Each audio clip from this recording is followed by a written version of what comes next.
लग्नानंतर होईलच प्रेम या मालिकेचा आजचा म्हणजेच 15 एप्रिलचा रिव्ह्यू तुम्ही ऐकत आहात.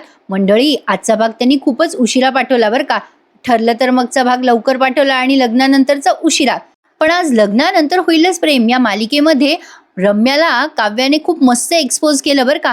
पण प्रेक्षकांनो, त्याचसोबत आपल्या काव्याला मातृत्वाची जाणीवही झाली आहे. कशी, त्यासाठी बघत राहा आजचा पूर्ण एपिसोड. आजचा एपिसोड थोडा मोठा आहे, त्यामुळे मी तो तुम्हाला पटापट सांगणार आहे, पण पूर्ण डिटेलमध्ये ऐकत राहा. लग्नानंतर होईलच प्रेम. सुरुवातीला आपण बघतोय रम्या काव्याला दवाखान्यात घेऊन येते ॲबॉर्शन करण्यासाठी. आता हा काव्याचा एक प्लॅन आहे बरं का प्रेक्षकांनो, हे तुम्ही काल पाहिलंच होतं. ऐकत राहा हां. रम्या आता एक फॉर्म मागते रिसेप्शनिस्टकडनं, ॲबॉर्शनचा फॉर्म द्या, आणि मनात विचार करते 2 फॉर्म घेते, म्हणजे एक फॉर्म घरी पार्थला पाठवते आणि या दोघांमध्ये चांगलंच भांडण लावते. काव्या तिला बघत असते. काव्याला माहीत असतं की रम्या हे सगळं करणारच. आता लगेच रम्याने तो फॉर्म घेतलाय रिसेप्शनिस्टकडनं आणि काव्याला भरायला दिलाय. रम्या काव्याजवळ फॉर्म देत म्हणते, काव्या हा फॉर्म भर हं, आणि डॉक्टर तुला म्हणतील की मूल वाढीला लागतंच, काळजी करू नकोस, असा निर्णय घेऊ नकोस, पण तू ना काव्या तुझा IASचा विचार कर हं, बाकी कुठलाच विचार करू नकोस.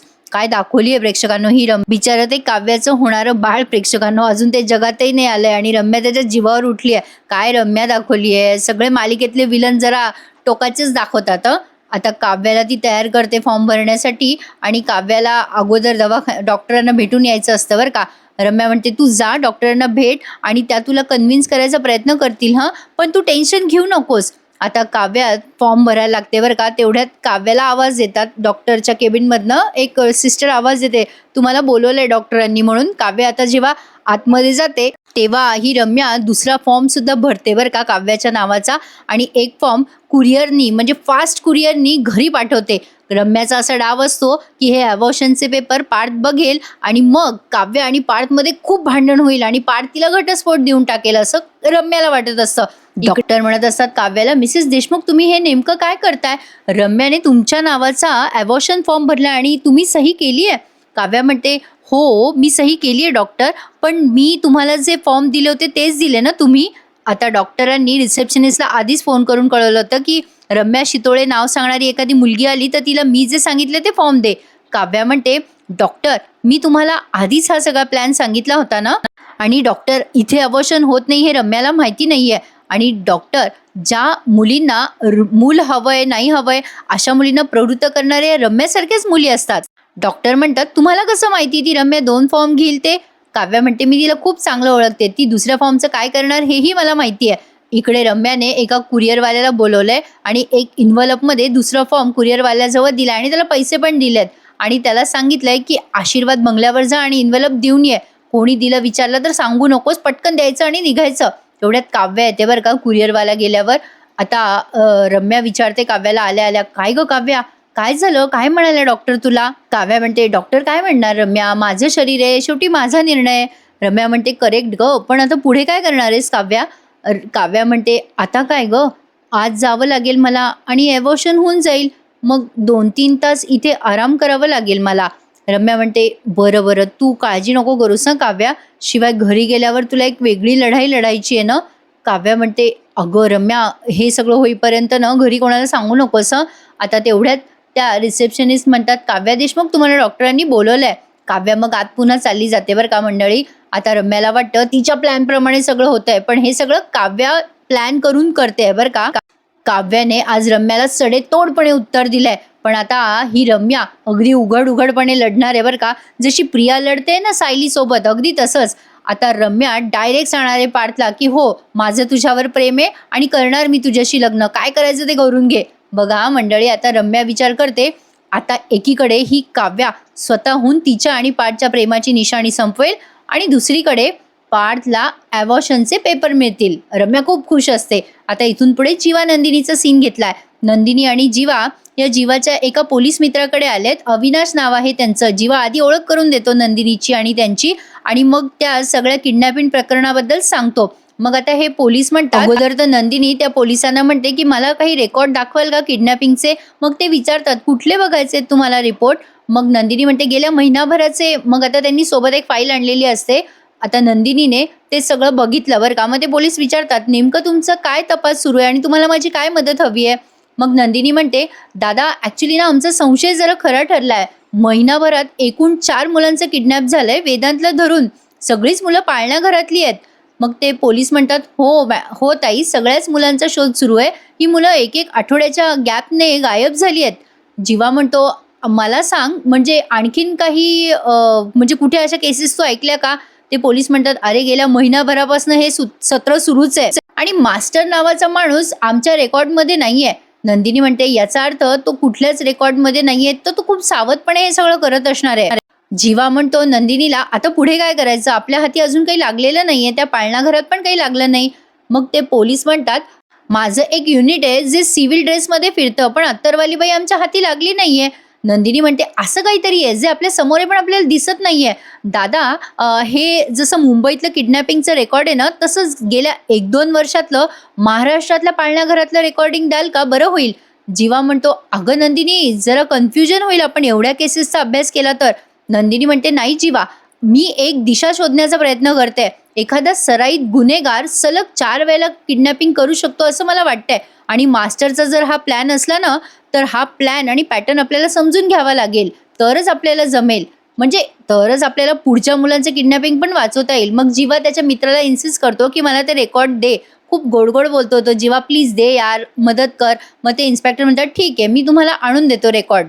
आणि मग अविनाश म्हणतो, म्हणजे जीवाचा मित्र, तुम्ही जे करताय त्यात मला इन्व्हॉल्व करा हं, कारण तुम्ही स्वतः पोलीस नाही आहात. नंदिनी म्हणते, हो दादा, जे काही करू ते तुम्हाला विश्वासात घेऊनच करू. मास्टर आणि ती बाई सापडायला हवी. इकडे आता रम्या विचार करते, ॲवॉशनच्या पेपरचं इन्व्हलप आतापर्यंत पार्थला मिळालं असेल आणि इकडे पार्थच्या ऐवजी मानिनीच्या हातात एक इन्व्हलप पडतं, पण पार्थ पटकन येतो बरं का पळत पळत. मानिनी ते इन्व्हलप उघडणारच असते. आता हा थोडा सस्पेन्स रंगवला बरं का मंडळी त्यांनी. पार्थ तिच्या हातातनं पेपर घेतो आणि म्हणतो, अगं आई, माझ्या ऑफिसचे पेपर आहेत ते. मानिनी म्हणते, अच्छा, तरीच एवढा पळत पळत आलास काय रे? इथेच उभा होतास की काय पार्थ? पार्थ म्हणतो, अगं हो, माझे महत्वाचे पेपर येणार होते ना. आता पार्थ त्याच्या रूममध्ये घेऊन जातो तो इन्व्हलप आणि बघतो तर काय, हे इन्व्हलप वेगळंच निघतं बरं का. मी म्हटलं ना, सस्पेन्स रंगवला. मानिनी आता पुन्हा माघारी फिरते कारण दारावरची बेल वाजते आणि आता तो कुरिअरवाला येतो. रम्याने जे ॲबॉर्शनचे पेपर पाठवले ना, ते पेपर आता मानिनीच्या हातात पडतात. मानिनी त्या कुरिअरवाल्याला थँक्यू म्हणते आणि तो लगेच निघून जातो. मानिनी आता ते पेपर उघडते बरं का आणि चेक पण करते. आता पार्थला कळलेलं असतं, बेल त्याने पण ऐकलेली असते दारावरची आणि त्याच्या लक्षात पण येतं, अरे देवा, आता आलेत वाटतं खरे ॲबॉर्शनचे पेपर. म्हणजे मगाशी त्याच्या ऑफिसचं काहीतरी खरंच आलं बरं का. आणि आता मानिनीने ते ॲबॉर्शनचे पेपर वाचले बरं का मंडळी आणि ती चक्कर येऊन पडते. आता इकडे काव्या तिथे आतमध्ये गेलेली असते दवाखान्यात आणि एक बाळ तिथे खूप रडत असतं. मानिनीला आता आलं ना टेन्शन. मानिनीला काहीच माहिती नाहीये रम्याला एक्सपोज करण्याच्या प्लॅनविषयी.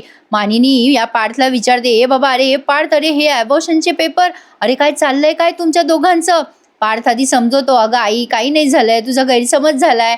मानिनी म्हणते, असं कसं गैरसमज होईल? मानिनी म्हणते, अरे पार्थ, तुला या सगळ्याबद्दल माहिती आहे का? अरे हे सगळं काय सांग मला.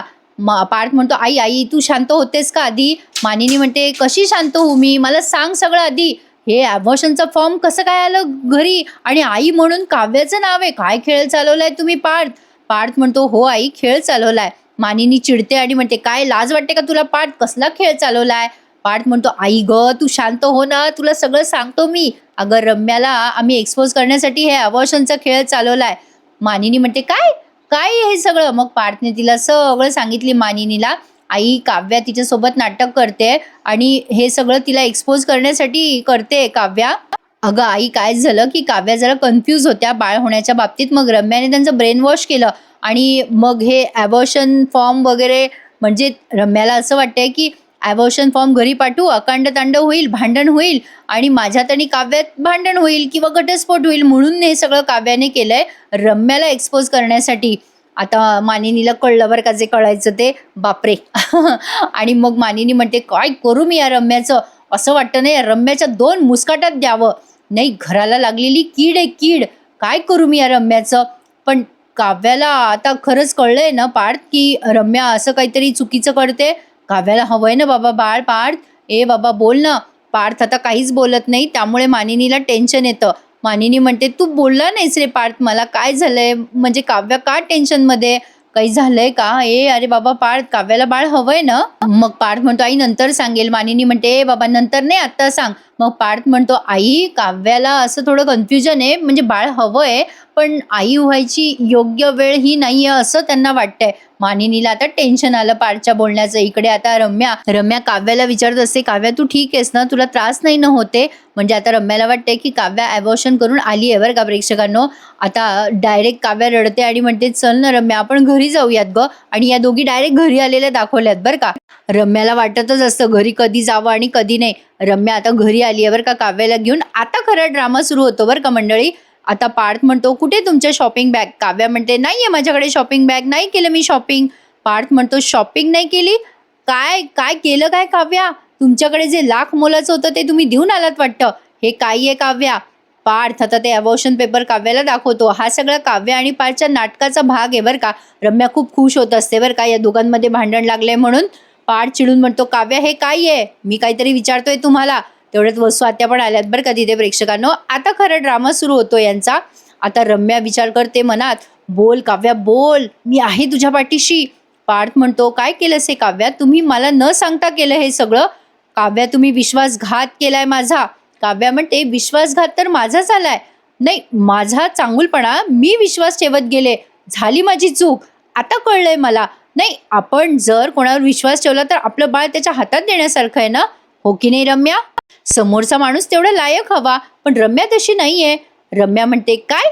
काव्या म्हणते हो रम्या अजिबात तू लायकीची नाहीयेस. असं म्हणून काव्याने रम्याच्या सणसणीत कानाखाली वाजवली आहे. वसू आत्या एकदम घाबरतात. रम्या काय हे सगळं काव्या? आता रम्या काव्याकडे बघायला लागते बरं का मंडळी. आता पार्थ मानिनी सगळे बघतायत हा तमाशा. आता काव्या रम्याकडे बोट दाखवत म्हणते ए रम्या, ही चपराक त्या काव्याकडनं आहे ज्या काव्याला तू इतक्या दिवसापासून घोळ्यात घेत होतीस. रम्या म्हणते अगं मी काय केलं काव्या? अगं उलट तुला नको असलेलं बाळाला मी. आता पुढे काही बोलणार रम्या. तेवढ्यात काव्या पुन्हा तिच्या कानाखाली मारते आणि म्हणते ए रम्या तोंड सांभाळून बोल, आमचं बाळ आहे ते. आता रम्या म्हणते काय बोललीस? काव्या म्हणते हो माझं आणि पार्थचं बाळ आहे ते. पुन्हा असं बोललीस तर याद राख. वसू आत्या आता बघतच राहतात बरं का प्रेक्षकांनो काव्याकडे. पार्थ म्हणतो काव्या आमचं बाळ? काव्या आता पार्थकडे बघते आणि तिचे अश्रू पुसते आणि म्हणते हो पार्थ आपलं बाळ आहे हे. काव्याला तिच्या मातृत्वाची जाणीव झाली आहे मंडळी. कशी झाली आहे ते बघा आता पुढच्या सीनमध्ये तुम्हाला बघायला मिळणार आहे. आजचा एपिसोड खूप छान दाखवला आहे त्यांनी, टीव्हीवर पण नक्की बघा. आणि माझा रिव्ह्यू आवडल्यास लाईक करायला विसरू नका. काव्या पार्थकडे बघते आणि म्हणते हो पार्थ आपलं बाळ. आणि आता रम्याला ती ओढून म्हणते आता जर माझ्या बाळाबद्दल एक शब्द जरी बोललीस रम्या मी जीव घेईल बरं का तुझा. लगेच वसू आत्या म्हणतात कसा जीव घेशील माझ्या पोरीचा? माझ्या पोरीला हात तर लावून दाखव. काव्या म्हणते काय करणार तुम्ही? हो आत्याबाई काय करणार तुम्ही सांगा ना. काय हो तुमचं बरं आहे बरं का. नाही वा वा वा, तुमच्या पोरीला कोणी काही बोललं कोणी मारलं तर तुमचा संताप संताप होतो. पण हीच तुमची मुलगी माझ्या बाळाला मारून टाकायला निघाली होती, मग हिचं काय करायचं मी? नाही तुला तर मी. असं म्हणून काव्या तिच्या अंगावर धावते बरं का. रम्या आता घाबरते. पार्थ म्हणतो थांबा काव्या जरा शांत व्हा. रम्या पहिल्यापासून अशीच आहे, आता कळलं ना तुम्हाला काव्या. आता लगेच रम्या पार्थकडे बघायला लागते बरं का. काव्या चिडून म्हणते हो पार्थ माझी चूक झाली, माझी खूप मोठी चूक झाली. तुमच्यावर विश्वास न ठेवता मी या रम्यावर विश्वास ठेवला. पार्थ चुकलेच मी. खरंच रम्या मी माझ्या नवऱ्यावर विश्वास ठेवायला हवा होता. पण रम्या इथून पुढे लक्षात ठेव, माझ्यावर माझ्या बाळावर आणि आमच्या संसारावर तुझी सावली पडली ना तर लक्षात ठेव. लगेच आता रम्या म्हणते म्हणजे ही जुनी काव्या तिच्या मनाविरुद्ध या बाळाला जन्म देणार आहे का? रम्याला असं बोलायची काही गरज होती का? पण तरी रम्या बोलते. काव्या म्हणते त्याची काळजी तू नको करू, तुला जे सांगितलं ना ते लक्षात ठेव रम्या. इथून पुढे कधीही आमच्या आणि आमच्या बाळाच्या आजूबाजूला फिरकलीस ना तर याद राख, आता सुद्धा आणि बाळाच्या जन्मानंतर सुद्धा. रम्या आता जर का तू ऐकलं नाहीस ना तर ही काव्या पार्थ देशमुख तुझाच हात तुझ्या हातात तोडून देईल, लक्षात ठेव. लक्षात ठेवायचं रम्या. चल निघ इथून, निघ म्हटलं ना. काव्याने अगदी सणसणीत अपमान केलेला आहे बरं का. अगदी खरपूस अपमान झालेला आहे या रम्याचा. पण तरी रम्या कसली सुधारते प्रेक्षकांनो. काही लोक असे असतात त्यांचं शेपूट वाकडं ते वाकडंच राहतं, त्यापैकीच आहे ही रम्या. आपण मालिकेच्या पात्राबद्दल बोलतोय बरं का. वसू आत्याला आता खूप इन्सल्टिंग फील होत आहे, पण तरी वसू आत्या तिला समजून सांगतात बरं का. पण ऐकेल ती रम्या कुठली. वसू आत्या आणि रम्या तिथून निघून जातात. मानिनी हे सगळं लांबून बघत असते. तिला खूप आनंद झालाय बरं का. काव्याला कळलंय, फायनली कळलंय की रम्या वाईट आहे आणि तिला तिच्या मातृत्वाची पण जाणीव झाली आहे. हे बघून खूप चांगलं वाटते मानिनीला. आणि आता बघा रम्या तिच्या खोलीत निघून जाते आणि काव्या आणि पार्थ एकमेकांकडे बघून स्माइल करतात आणि काव्या तिच्या पोटावर असा हात ठेवते आणि मालिकेचं टायटल सॉन्ग इथे वाजतं. आता पुढच्या सीन मध्ये आपण बघतोय प्रेक्षकांनो, ही रम्या एवढी तनफन करायला लागते. नेहमीप्रमाणे तिच्या खोलीतल्या वस्तूंवर राग काढत असते, सगळ्या वस्तू फेकजोग करत असते. वसू आत्या म्हणत असतात, अगं ए बाई रम्या शांत हो ना. रम्या चिडून म्हणते, ती दीड दमडीची काव्या, तिची हिंमत कशी झाली माझ्यावर हात उचलण्याची. वसू आत्या म्हणतात, पाठ सांगतो तसं उलटे आकडे मोज बरं रम्या. रम्या म्हणते, आई शांत बस, मला नाही शांत बसायचंय. मी ना त्या काव्याला आता वसू आत्या, मी काय करतेस, काय करणार आहेस तू रम्या. अगं तुला हजारदा सांगितलं मी रम्या, त्या पार्थच्या प्रेमातून बाहेर पड. काय त्या पार्थला सोनं लागलं कोणास ठाऊक. तो विजय पार्थपेक्षा लाख पटीने चांगला आहे. हो अगं रम्या, तो किती चांगला मुलगा आहे. अगं तुझ्यावर प्रेम करतो, आदर करतो तुझा आणि तुझ्या मागे पुढे असतो सतत. आणि तुला काही झालं ना तर तो पेटून उठतो. रम्या म्हणते, ए आई तू गप्प बसा का मी जाऊ घर सोडून. वसू आत्या हात जोडतात आणि म्हणतात, राहिलं बाई, मी गप्प बसते. पण एक गोष्ट लक्षात येते का तुझ्या रम्या, अगं काव्याने जेव्हा तुझ्या कानाखाली मारली ना तेव्हा पार्थ एक शब्द पण बोलला नाही. मला एक कळत नाहीये, या काव्यामध्ये हा बदल झाला तरी कसा. पूर्वीची काव्या अशी कशी संचारली तिच्यात. हा बदल घडण्यामागे नेमकं कारण तरी काय असू शकेल. आता ते कारण काव्या सांगते बरं का इकडे मानिनी आणि पार्थला. म्हणजे पुढचा सीन लगेच मानिनीचा आणि पार्थचा घेतलाय त्यांनी. वसू आत्या रम्याला एवढं समजून सांगताय पण रम्या काही ऐकण्याच्या मनस्थितीत नाहीये. जेव्हा सगळं वाटोळं होईल तेव्हा हिचे डोळे उघडतील. रम्या पण विचार करायला लागते की या काव्यामध्ये हा बदल घडला तरी कसा आणि हिला बाळ कसं काय हवंय आता. इकडे मानिनी पण काव्याला विचारते, काय गं बाई काव्या, हा बदल अचानक घडला तरी कसा तुझ्यात. नाही, पार्थने मला सगळं सांगितलं काव्या. तुझ्या मनात कन्फ्युजन होतं ना बेटा, मग मला सांगायचं. एवढी शंका होती तुझ्या मनात तर तुला माझ्याशी का बोलावंसं नाही वाटलं काव्या. काव्या म्हणते, आई मी असा विचार करत होते की मी काही बोलले तुमच्याजवळ बाळाबद्दल तर वाईट वाटेल ना तुम्हाला. मानिनी म्हणते, अगं बाई काय तरी त्यात वाईट वाटायचं. आता तो ॲबॉर्शनचा फॉर्म बाई माझ्याच हातात पडला. चक्कर आली ग काव्या मला. अगं जेव्हा मी पार्थला विचारलं खोदून खोदून तेव्हा मला पार्थने सांगितलं, मला जर आधी माहीत असतं की तुझा हा डाव आहे रम्याला एक्सपोज करण्याचा तर मला या सगळ्याचा धक्का नसता बसला ना. पण जेव्हा मी याला खोदून खोदून विचारलं तेव्हा सांगितलं बरं का पार्थने की तुझ्या मनात कन्फ्युजन आहे. ए काव्या, अगं बेटा, बाळ का करिअर याविषयी तुझ्या मनात शंका होती की नाही. अशा वेळेला आपल्या माणसाशी बोलावं ग काव्या. काव्या म्हणते, हो आई खरंय तुमचं, मी कबूल करते, मी सांगायला हवं होतं आधी, पण हरकत नाहीये. आता तसे काही विचार माझ्या डोक्यात नाहीयेत आणि सगळ्या शंका माझ्या मिटल्यात. पार्थ म्हणतो, कळलं काव्या आम्हाला, सणसणीत उत्तर दिलंय तुम्ही रम्याला. मग मानिनी म्हणते, हां म्हणजे पार्थने मला सांगितलेली कन्फ्यूज काव्या आणि रम्याला ठामपणे उत्तर देणारी काव्या, बघ की यात केवढा फरक आहे.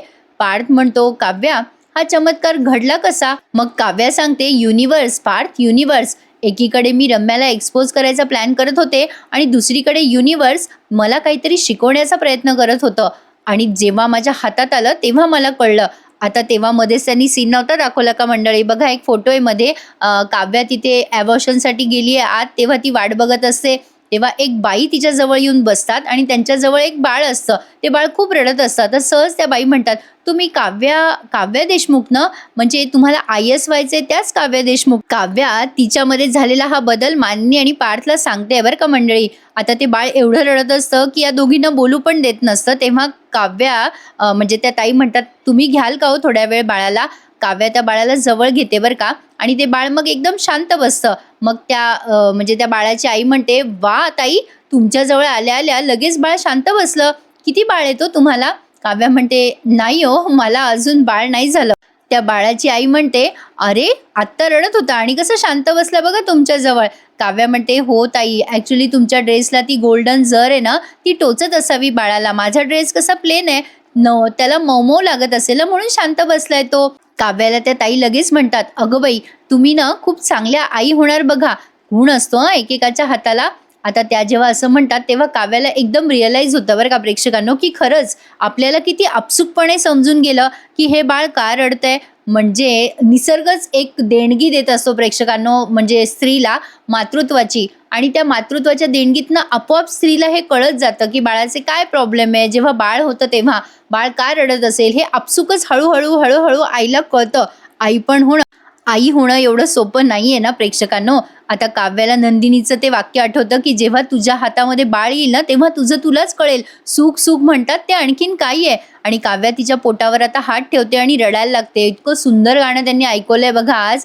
आता काव्याला कळतं, की हो, आपण आता आई होण्यासाठी रेडी आहोत आणि अगदी परफेक्टली ती बाळ सांभाळू शकते याची जाणीव तिला झाली आहे बरं का प्रेक्षकांनो. या प्रसंगातनं काव्या आता हे सगळं पार्थ आणि मानिनीला सांगते. पार्थच्या डोळ्यात पाणी आलंय आणि काव्याच्या सुद्धा. काव्या म्हणते, पार्थ, मी कालपर्यंत फक्त गरोदर होते, पण त्या क्षणाने मला आई केलं. त्या बाळाला मी हातात घेतलं आणि मग मला कळलं. पार्थ, मी ते बाळ हातात घेतल्यावर मला कळलं की मला ही आई आता व्हायचंय. आता हे सगळं ती बोलते ना, तेव्हा मानिनी आणि पार्थला खूप चांगलं वाटतं बरं का. पार्थला आता म्हणते ती, पार्थ, तुम्ही इतक्या दिवसांपासून मला काकुलतीने समजवत होता, ताई मला समजवत होती. आता त्या सगळ्याचा अर्थ कळतोय बरं का मला. आता मी अजिबात कन्फ्यूज नाहीये. आता मी तयार झालीये आई होण्यासाठी अगदी मनापासनं. एका हातात एका हातात माझं आयएसचं पुस्तक आणि दुसऱ्या हातात आपलं बाळ राहणार आहे पार्थ. आता जेव्हा काव्या असं बोलते ना, तेव्हा मानिनीचे पण डोळे पाणावलेत बरं का. काव्या म्हणते, पार्थ, आपल्या बाळाला अभिमान वाटेल ना, अशी आई मी होऊन दाखवणार आहे. मग पार्थ म्हणतो, आणि अख्ख्या देशाला अभिमान वाटेल अशा आयएस पण तुम्ही होणार आहात हं काव्या. मग मानिनी म्हणते, हो म्हणजे काय, 100% होणार हं माझी सून. असं म्हणून त्या आता पटकन तिला जवळ घेतात बरं का. आणि मग पार्थ म्हणतो, मला पण म्हणजे या पामराला पण जवळ घ्या ना जरा. मग पार्थला पण मानिनी जवळ घेते आणि हे तिघे असे एकमेकांना घट्ट मिठी मारतात. आणि इथेच आजचा हा एपिसोड संपून जातो. छान वाटलं की नाही आजचा हा एपिसोड? मला कमेंटमध्ये नक्की कळवा. पार्थ आता काव्याला म्हणत असतो, बरं झालं काव्या, आता सगळं छान होणार आहे. रम्या नावाची निगेटिव्हिटी आपल्या आयुष्यातून गेली. पण दुसऱ्या क्षणाला पार्थ बाहेर उभा असतो, तेव्हा रम्या येते आणि त्याला बिलगते आणि म्हणते, पार्थ, मी लग्न करेल तर फक्त तुझ्याशीच करेल, हे मी तुला आता तुझ्या समोर सांगते. पार्थ आता जरा घाबरलाय बरं का. आणि इकडे जीवा नंदिनीने त्या किडनॅपरचा एक पॅटर्न बनवलाय आणि पुढचं किडनॅपिंग कुठल्या पाळणा घरातून होणार आहे हे नंदिनीला अगोदरच कळलंय. आता ते उद्याच्या भागात आपल्याला समजेल. तर मंडळी, असा होता आजचा लग्नानंतर होईलच प्रेम या मालिकेचा एपिसोड रिव्ह्यू. कसा वाटला आम्हाला कमेंटमध्ये नक्की कळवा हं. आणि प्लीज चॅनलला लाईक, शेअर आणि सबस्क्राईब करायला विसरू नका. Happy weekend to all of you. भेटूयात उद्या. धन्यवाद.